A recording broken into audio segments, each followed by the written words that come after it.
Let me offer you a curious image. Imagine standing at the edge of a great forest just as dawn begins to break. The path before you fades into the mist. You cannot see 10 steps ahead. And yet, something in you steps forward anyway. Not because you know where the trail leads, but because the unknown itself is calling. Awakening often begins exactly there, where certainty ends. We humans cling to certainty the way a frightened child clings to a blanket. We imagine that if we can just define everything, label everything, predict everything, then life will be safe, contained, understandable. But the paradox is that the more desperately we try to make life predictable, the more lifeless it becomes. A river cannot flow if you freeze it into a perfect shape. It becomes an ice sculpture, beautiful perhaps, but not alive. Awakening is what happens the moment you stop trying to freeze the river. You may notice this in the smallest moments. When you loosen your grip on an argument you think you must win. When you leave room for another person to be more complex than the story you have written about them. When you let yourself admit that you do not know what comes next, and something inside breathes, finally free of the burden of pretending. Certainty is a cage with golden bars, but it is still a cage. Let me tell you a small story. A traveller once approached a long rope bridge stretched across a deep ravine. The boards creaked, the ropes swayed, and the drop below seemed endless. He hesitated, convinced that the only safe moment to cross was when the wind stilled completely. So he waited. A minute passed, an hour, a day, but the wind never stopped. Finally, an old woman carrying a basket walked past him, stepped onto the bridge, and crossed without a second thought. The traveller realized something profound. He had been waiting for a certainty that would never come. And in doing so, he had postponed living. Life refuses to be still for long.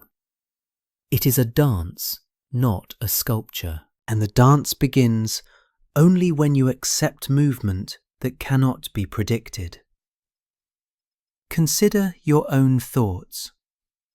They arise without your permission.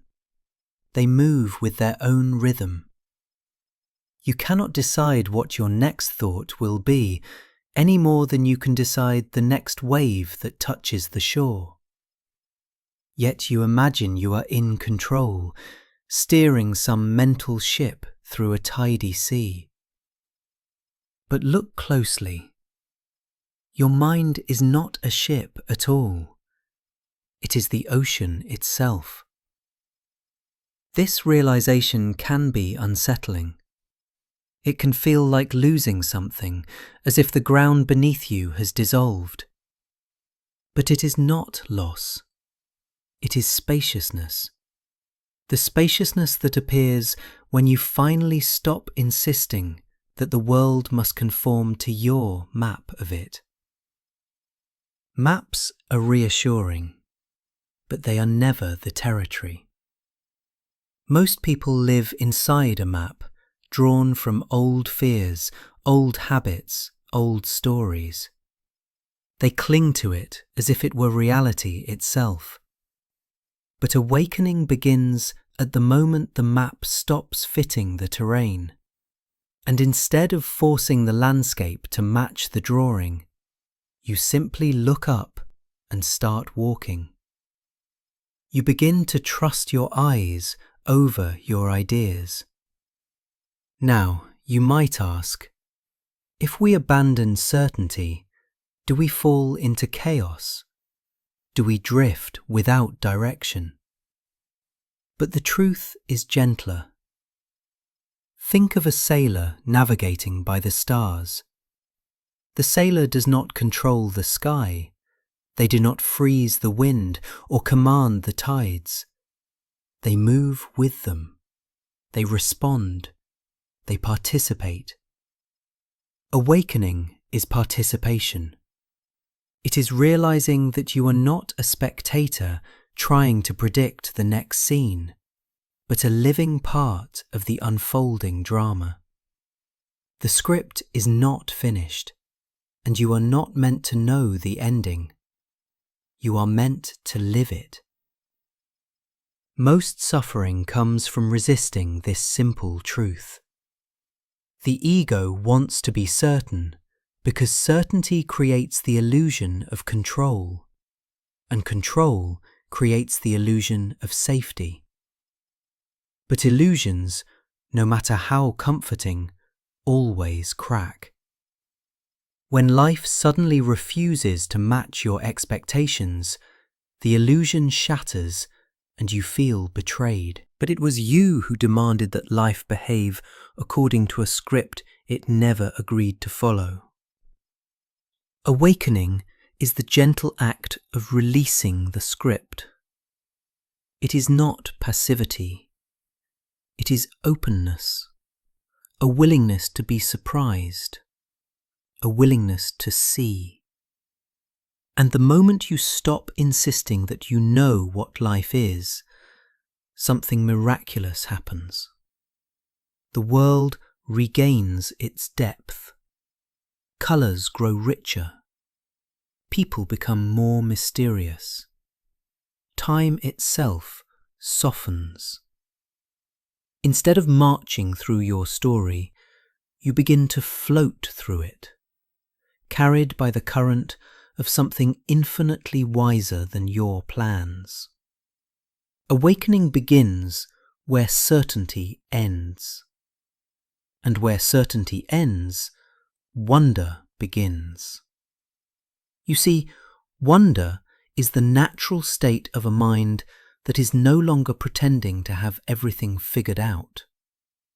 It is the return to childhood before we were taught that confusion is a flaw. Children are not embarrassed by not knowing. They explore because they do not know. They ask questions because the world is too miraculous to ignore. They leap before calculating every possible outcome, and in doing so, they discover. But as we grow older, certainty becomes a mask, a performance. We say, I know who I am, I know what I want, I know what life is. But beneath the mask, the truth continues to whisper. You do not know, and you do not need to. There is a peculiar freedom in admitting this, a freedom that allows life to flow again, like a river no longer pressed into a rigid canal. When uncertainty stops being the enemy, it becomes an opening, a doorway, a threshold to something far more expansive than the cramped hallway of certainty you once lived in. Take relationships, for example. How often does conflict arise not from what happens, but from the stories we attach to what happens? You believe you know what the other person meant, what they should have said, who they ought to be. You cling to a fixed picture of them, and the moment they change even slightly, you panic. But relationships, like rivers, remain alive only as long as they can move. The willingness to say, I may not fully understand you, but "I am here with you," is one of the purest expressions of love. It is love without possession, love without the chains of assumption, love that breathes. The same is true with fear. Fear thrives on the illusion that you can predict or control what comes next. When faced with the unknown, fear tightens its grip, trying to create certainty through worry. But worry has never brought a single moment under control. It is merely the mind rehearsing imaginary tragedies. You might ask, then what do I hold on to? And I would say, nothing. Or rather, hold on to nothing tightly. For nothing in life is improved by your grip. Let us return to the forest path for a moment. Imagine you step into the mist and your foot touches solid ground, though you could not see it before. Then another step, and another. The path does not reveal itself all at once. It meets you step by step, and the trust that grows from this meeting is far more real than any certainty fabricated by the mind.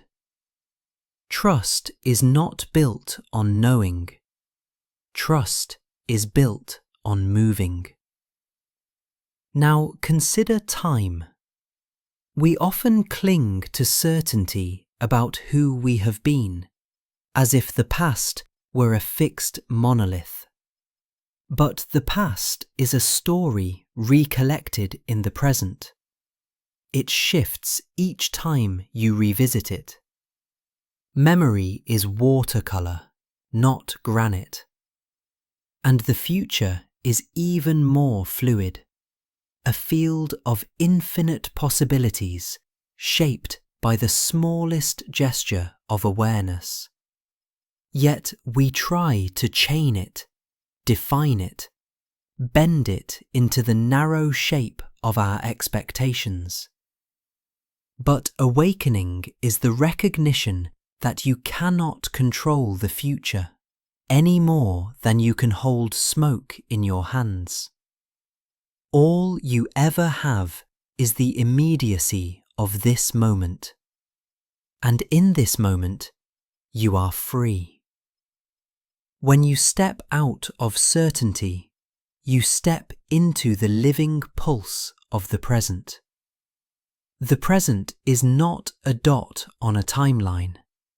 It is a vast, spacious, shimmering field where life actually happens, where consciousness touches the world, where the dancer and the dance collapse into a single movement, and that movement is you.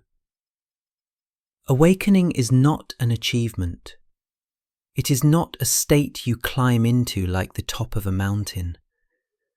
It is what happens when you stop insisting that the map must match the territory. When you stop demanding that life fit neatly into your understanding of it. Awakening is the softening of the mind into curiosity, the easing of the heart into openness, the return of the soul to wonder. Now let me leave you with one final image. Imagine standing at the edge of an ocean at night. You cannot see far, only the silver glimmer of moonlight on the waves. You do not know where the water leads, how deep it goes, or what creatures swim beneath its surface.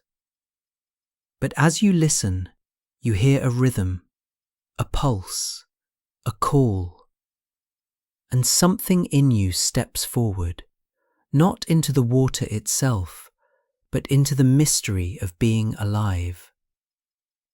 In that moment, certainty dissolves, and what remains is presence. Presence that does not rely on answers. Presence that does not cling to definitions. Presence that moves with the breath of the world. Awakening begins where certainty ends. And when certainty ends, life finally begins.